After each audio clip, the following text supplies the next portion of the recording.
bang kailangan kong gawin para yung attention mo ay limusin? Gusto Classification of matter. Chemists study the structures, physical properties, and chemical properties of material substances.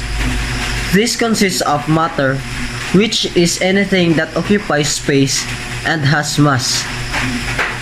Gold and iridium are matter, as are peanuts, people, and postage stamps. Smoke, smog, and laughing gas are matter. Energy, light, and sound, however, are not matter. Ideas and emotions are also not matter. The mass of an object is the quantity of matter it contains. Do not confuse an object mass with its weight, which is a force caused by the gravitational attraction that operates on the object. Mass is a fundamental property of an object that does not depend on its location. In physical terms, the mass of an object is directly proportional to the force required to change its speed or directions. A more detailed discussion of the differences between weight and mass and the units used to measure them is included in essential skills.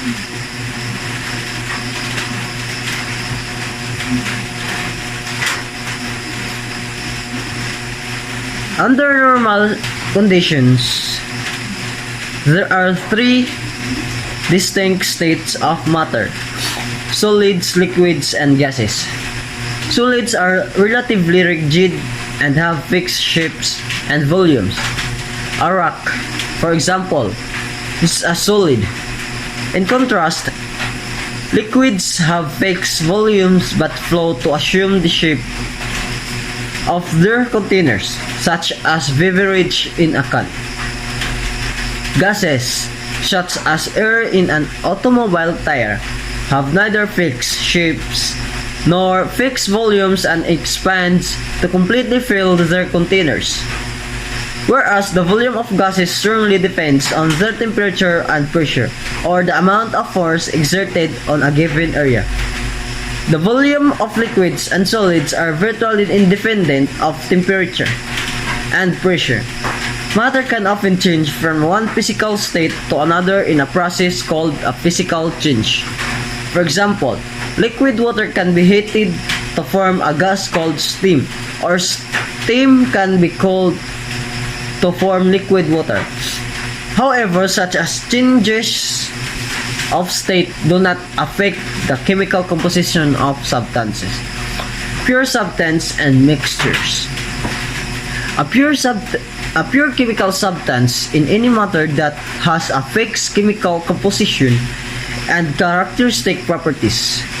Oxygen, for example, is a pure chemical substance that is a colorless, odorless gas at 25 degrees Celsius. Very few samples of matter consist of pure substances. Instead, most are mixture, which are a combination of two or more pure substances in variable proportions in which the individual substances retain their identity. Air, tap, water, milk, blue cheese, bread, and dirt are all mixtures. If all portions of a material are in the same state, have no visible boundaries, and are uniform throughout, then the material is homogeneous. Examples of homogeneous mixtures are the air we breathe and the tap water we drink. Homogeneous mixtures are also called solutions. Thus, air in a solution is a solution of nitrogen, oxygen, water vapor, carbon dioxide, and several other gases. Tap water is a solution of small amounts of several substances in water. The specific composition of both of these solutions are not fixed, however, but depend on both source and location. For example, the composition of tap water in Boise, Idaho is not the same as the composition of tap water in Bhopal, New York. Although most solutions we encounter are liquid, solutions can also be solid. The gray substance still used by some dentists to fill tooth cavities is a complex solid solution that contains 50% mercury and 50% of a powder that contains mostly silver, tin, and copper, with a small amount of zinc and mercury. Solid solution of two or more metals are commonly called alloys. If the composition of a material is not completely uniform, then it is heterogeneous. Or example, chocolate chip, cookie dough, blue cheese, and dirt. Mixture that appear to be homogeneous are often found to be heterogeneous after microscopic examination. Milk, for example, appears to be homogeneous, but when examined under microscope, it clearly consists of tiny globules or fat and protein dispersed in water. The components of heterogeneous mixture can usually be separated by simple means.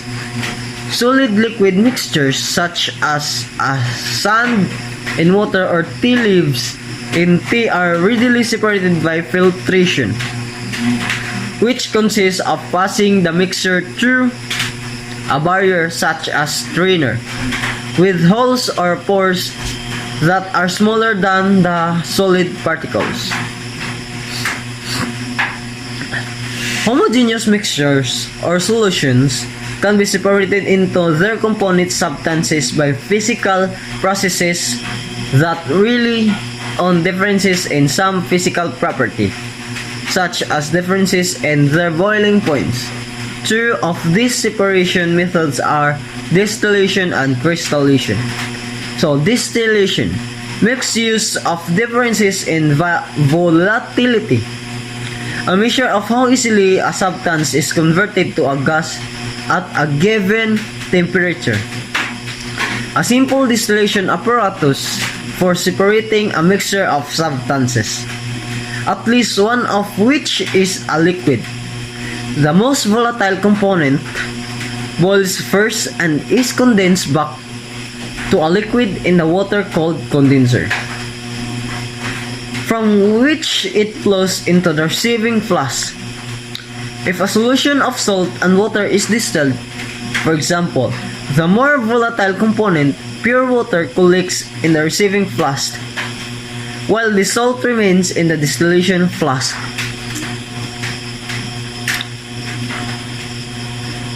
Mixture of two or more liquids with different boiling points can be separated with a more complex distillation apparatus. One example is refining of crude petroleum into a range of useful products: aviation fuel, gasoline, kerosene, diesel fuel, and lubricating oil, or in the approximate order of decreasing volatility. Another example is the distillation of alcoholic spirits such as brandy or whiskey. So, crystallization. Crystallization separates mixture based on differences in solubility, a measure of how much solid substances remains dissolved in a given amount of a specified liquid. Most substances are more soluble at higher temperatures, so a mixture of two or more substances can be dissolved at an elevated temperature and then allowed to cool slowly. Alternatively, the liquid called the solvent may be allowed to evaporate. In either case, the least soluble of the dissolved substances, the one that is least likely to remain in solution, usually forms crystals first, and this crystal can be removed from the remaining solution by filtration. Most mixtures can be separated into pure substance, which may be either elements or compounds. The elements such as gray metallic sodium is a substance that cannot be broken down into simpler ones by chemical changes. A compound such as white crystalline sodium chloride contains two or more elements and has chemical and physical properties that are usually different from those of the elements of which is composed. The chemical composition of the substance is altered in a process called a chemical change.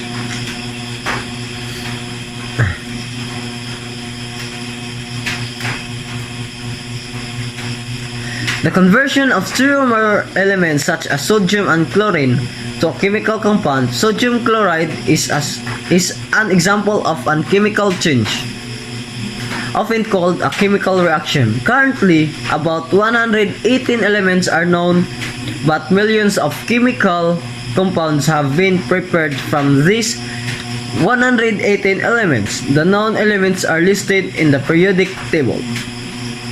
Thank you. That's all. Ano pang kailangan kong gawin para yung atensyon mo ay